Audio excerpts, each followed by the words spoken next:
Hi everybody, this is MAW0001 again with another video. This time it's a live one, or as live as it's going to get anyway. This one's just with the pickups that I've done from my local comic book shop last week.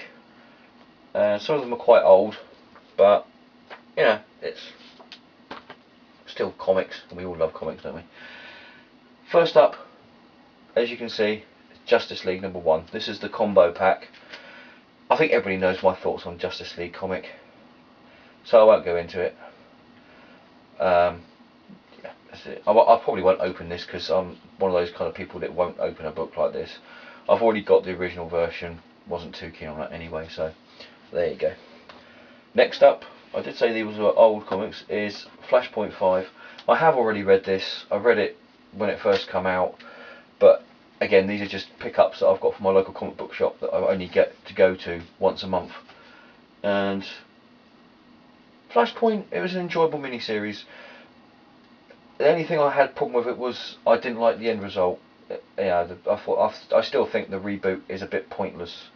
You know, if you've got decent stories, decent artists, you don't really need to keep on rebooting your universe every 5 years, do you? Yeah. Next is probably the best DC comic around at the moment, bar none, maybe apart from Animal Man, and it's probably about the 5th highest numbered DC comic that's out there, and it's Tiny Titans #44.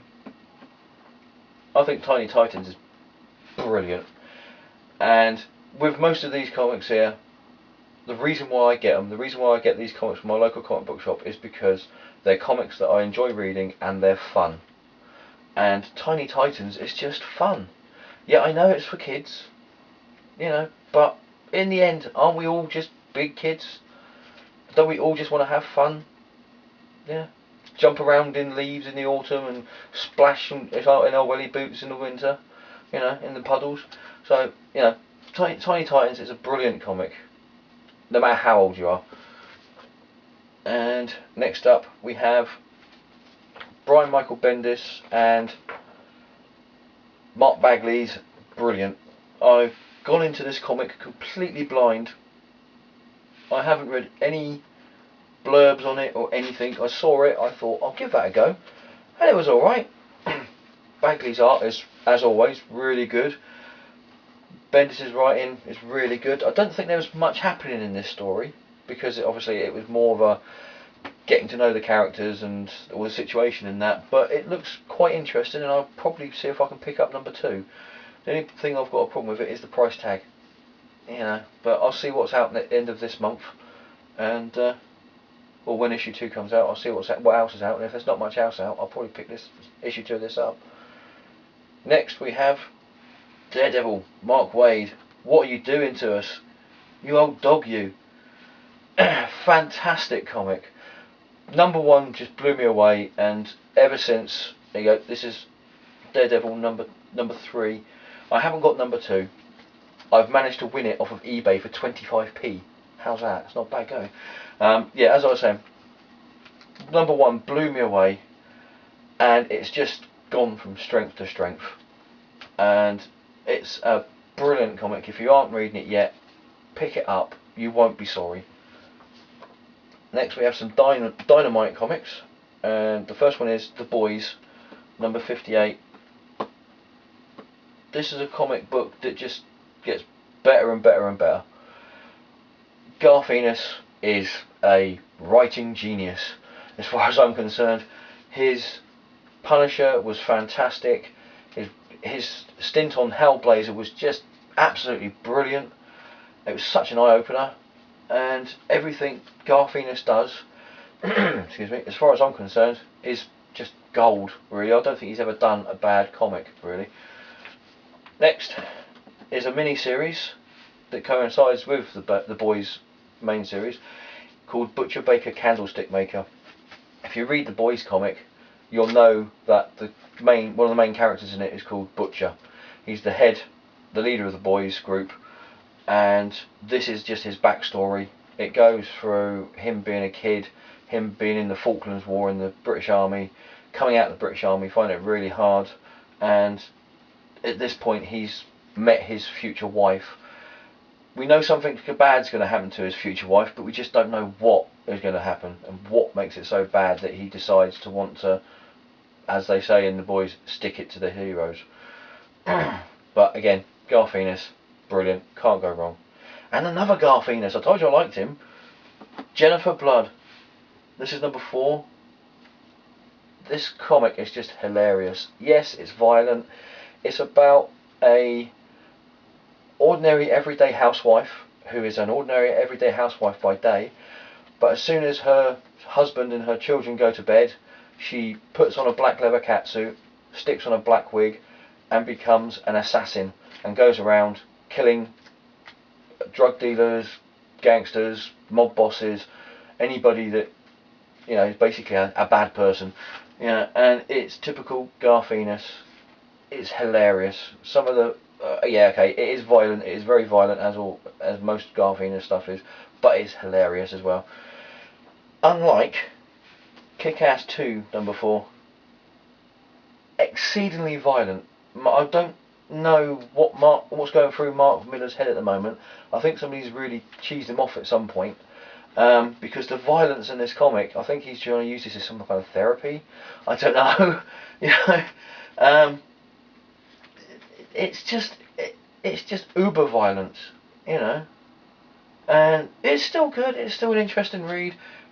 John Romita Jr.'s artwork in it is still fantastic. It's just really, really violent, and it seems that they're trying to outdo the first Kick-Ass series with the violence.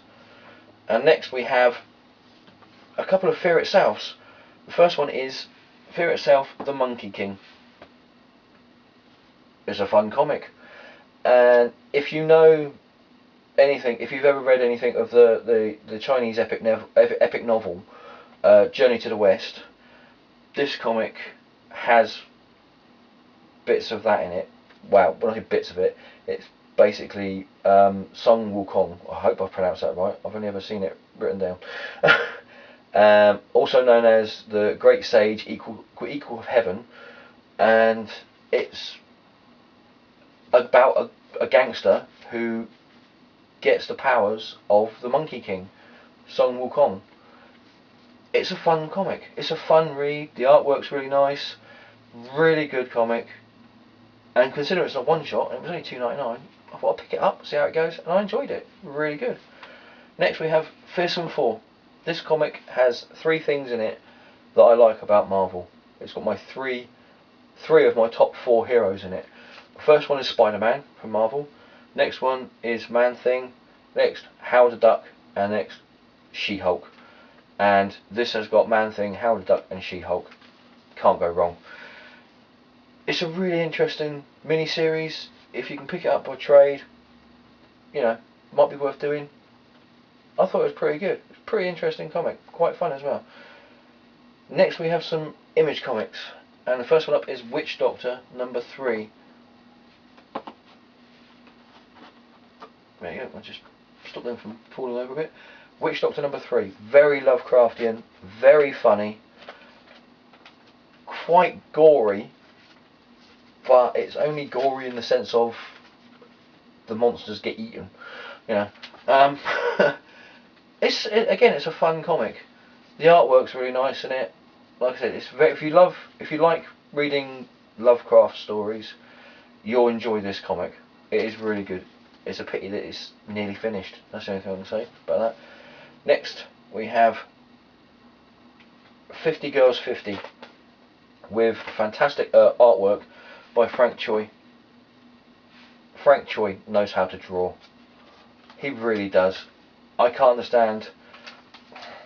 I may be accused of Liefeld bashing a bit on my videos, but I can't understand why they didn't get Frank Choi to do the artwork for Hawk and Dove, because it would have been a hell of a lot better. Or the artwork for any DC comics really. Can you imagine him doing Catwoman? Or the Birds of Prey? Or, you know. Fun comic again. This is the last one in the 4-issue miniseries, but looks like there's going to be more of them made. And it's a great comic. It's science fiction with lots of women in it. Next up we have Screamland. This is also number 4.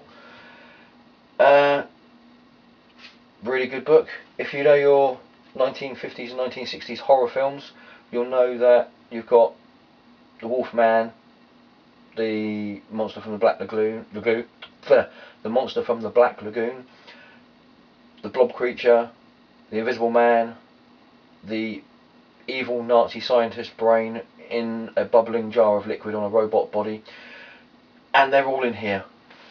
It's a story about how they're doing with their lives now that all their careers are over and they're living in this day and age. It's a murder mystery as well. They're trying to figure out who murdered the Invisible Man and why they murdered him. I understand there was a mini-series before this. I'm going to have to check that out if there is, because this is a brilliant, well written, well drawn, brilliant concept, and it's fun. Now, next up is a bit of a controversial comic from what I've read on the internet. It's Rick Veitch's The Big Lie. I like conspiracy theorists because they make me look sane.